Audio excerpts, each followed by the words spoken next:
Hello, and welcome to Module 6. It feels like just moments ago when I made the video for Module 5. So bear in mind that Module 6 and Module 5 both have the same due date because you got a lot of extra time for Module 5, but feel free to work ahead on this one if you like. This one is going to be pretty fun. I'm not going to lie, I had fun just going through the different tools that we're going to be looking at. Not very much heavy lifting. The thing that you need to remember here is that you are looking at social media for your own purposes. You're not looking at it, it's consider it in the context of how you would use it to enhance your practice as a librarian and build community and promote your library. You're not looking at using it for students, with students, or students using it. That's a whole other module. It's a big topic. We're taking 2 weeks for it. So everything's due on the 4th. You have 2 assignments for this, but it's on the same sheet. You can also use it for blog fodder if you like. Your assignment is, well, obviously you've got your discussion and you've got your blog, but what I want you to do is look at 7 to 10 social media sources. So this doesn't mean like you've got to go to, okay, I've got Facebook, I've got X, I've got this. You can have, 2 different Facebook pages, 2 different Instagrammers, following somebody on Tumblr or TikTok or what have you, 7 to 10 different accounts. So you can use a couple of different tools. I want you to look around, but you don't have to have, you're looking for people you can actually follow. And I give there's a couple of resources here for finding things, but also, look at what you already look at that has to do with school libraries, and you can use that. So you're going to make a list of 7 to 10 social media sources. You're going to annotate them and create a social media plan. Did I give you the annotation? Let's see, 7 to 10 specific social media sources that seem like they'd be valuable. Blurdy, blurdy, blur. Okay, who creates it? Why you think it will be useful? Wow, that is a very short annotation, but good. That's all you need. And then also, I want you to do a social media plan. I will just admit to you that I've made many social media plans, have yet to implement one. Um, some people I know, Newton Matthew, who I'm going to show you she just took over as our social media person for Mass School Library Association because her Instagram, and I may still be I think she's still in this program, actually. I think she's on her last class right now. Anyway, um, you know, it's important to be aware of everything. You might not use it, but it also, I mean, it can be super valuable. So there's my little whatever advertisement for social media. So here's the context you can read, which is essentially what I'm going to tell you right now.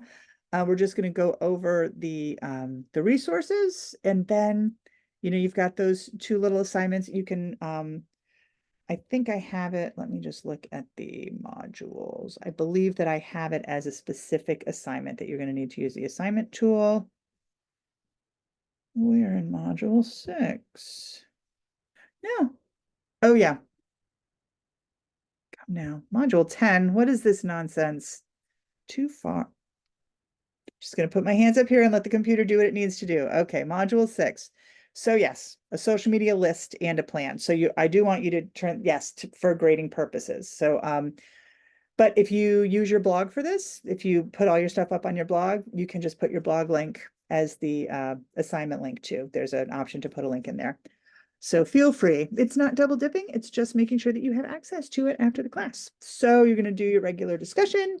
You're going to do your regular blog, which could be your list and plan. I would like to know, what you think of what you've seen. And then the resources, there are three Kelly Jensen articles. I love Kelly Jensen. She's so good. So the first one is As Seen on Book Talk. This is about, and these are all fairly recent, I think, 2022. So this is about how writers and publishers and such are using TikTok to promote books. And I can tell when, something very viral drops, because I'll have kids come in and they're all asking for the same weird thing. So, but also TikTok is so huge that they can follow their own bliss book-wise. But this will give you some good, TikTok ideas of what's going on here. Then we've got another Kelly Johnson article. This is about Instagram and how writers are using that to connect with their readers. So it's a slightly different. Book Talk is more one-sided. Instagram, it feels like this is more a two-way street. And then we've got librarians TikToking. This is like how you can actually build community by using TikTok. I did the first year the Mass Teen Choice Book Awards existed. Two of my students did their senior project. They did TikToks for each of these, each of the books on the list. They just, like with a book talk thing. And I was in some of them. I still have not picked up TikTok. It's so much. There's so much there. But you might be great at it. So you don't know. All right. So those are the just three articles. But then we're gonna look. I want you to go in and spend some time. Ironically, for all the time that I spend telling my students at the high school, get off of TikTok, get off of Instagram, quit Snapchatting. I want you to do this. So, if there's something that you are absolutely horrified by, let's say I want you to look at least 5 of these, okay? I want you to have some awareness of at least 5. So the first one is Facebook. Everybody and their grandma, and it's getting more grandma every day, knows about Facebook. So there's plenty of places you can go here. Mass School Library Association is, of course, one of my go-tos. I have a I have a Facebook, but I have not posted it on it in a year for reasons that, I mean, mostly I'm just overwhelmed, but also, you do put a lot of yourself out there, and I don't know. Anyway, it's a lot. But go in, and I believe that you can go in as a guest. You don't have to sign up for it if you are opposed to signing up for it, or create a dummy account, just a Gmail dummy account, and do it that way. You know what? These are all free sources where our information is what they're looking for. So if you want to go to a library computer, make a fake Gmail account, and then use it to sign up with, with these, that is, I'm not saying that's what they deserve, but that's payback. They are definitely harvesting our information, as we all know. So just, bear that in mind. Speaking of the evil empire, here's X. It used to be Twitter, and honestly, when I first started teaching this course, people were like, "Twitter, what's Twitter?" And we were calling it microblogging, and it was pretty new and it was pretty interesting. There's still a lot of good here, but it has become, I don't know when my last tweet was, at least a year ago, probably longer. And I never was really big on it, although some people swear by it. There are also a bunch of new, dare I say, more partisan, you know, microblogs, if you will, different communities that are out there. And I know that there's one that was recommended to me that of course, can't remember. I'm sure somebody will put it in the discussion, but there are other places that you can go. But you can also still find John Shu, Joyce Valenza, Nita Salucci. There are a lot of people who are still doing great library stuff and are still putting it out there on X. LinkedIn is so thirsty for me. They really want me to sign up.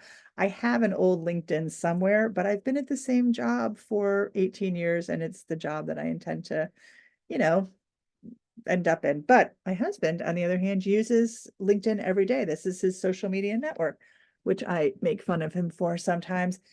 If you are looking for work, if you're somebody who does consulting, and once I'm retired, if I'm doing consulting, I would definitely take advantage. There's a lot that's good here. But it's you know, it's it's not as much fun. Is it wrong to say that? All right.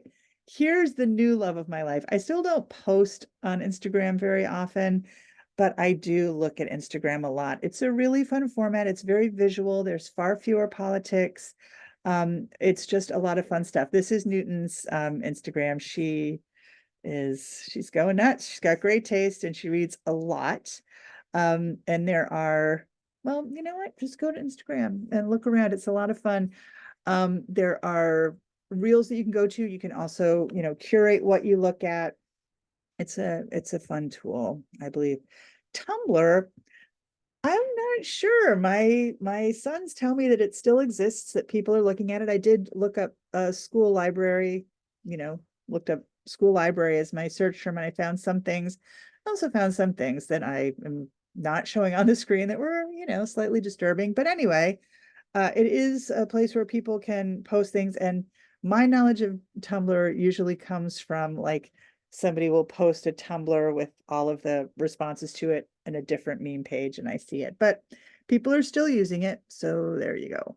All right, then there's Snapchat. I don't understand it. I know it's real. I had it for a while when my son was doing his semester abroad because I wanted to be able to find his location, but the students still use it. It's for me, everything disappears. It's, I guess, which is kind of the charm of it. But for me, I want things to last forever. I'm so old, you guys. But if anyone uses this regularly, please go into the discussion and explain it to me and to anyone else who has just not taken the time yet.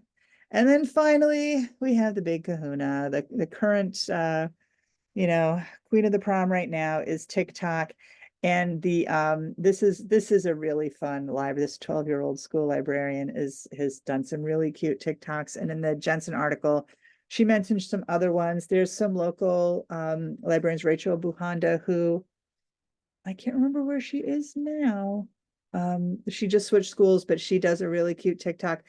It's there's a lot of really fun stuff. It's also a black hole into which you can become sucked. So set that timer, everyone, and make sure that you do not fall into the black hole. That is in fact TikTok. All right. I believe that is all that I have for you for module 6. So enjoy that. And hopefully by the time you are done with module 6, I will have all the rest of the content up on the website or on the Canvas, and you will just have to wait for the video each week, but you will be able to look ahead. So once again, oh shoot. And who's really going to be watching this late in the game? Get your books. I'm going to make a note. It's in the content. You don't need to, but you might want to. There are 2 books that we're looking at for module 7. It's Complicated: The Social Lives of Network Teens by Dana Boyd and Reality is Broken. These are both I'm gonna update. I may put some other links, some other book recommendations. I really like them because they show the positive side of these things that kids are so into, basically gamification. Well, gamification goes beyond that, but how it's an early look at social media. It doesn't look at some of the negative things that have come up, and we will talk about those as well. But we want to have a balanced idea of what's going on. Anyway, it's complicated and reality is broken. I put the introductions up for free in module 7, but you might want to go and take a look. They're available for you right now if you want, and determine if you want to go deeper and look at the books in depth. Anyway, that's module 7's problem. We're still in module 6. All right. So with that, I will leave you.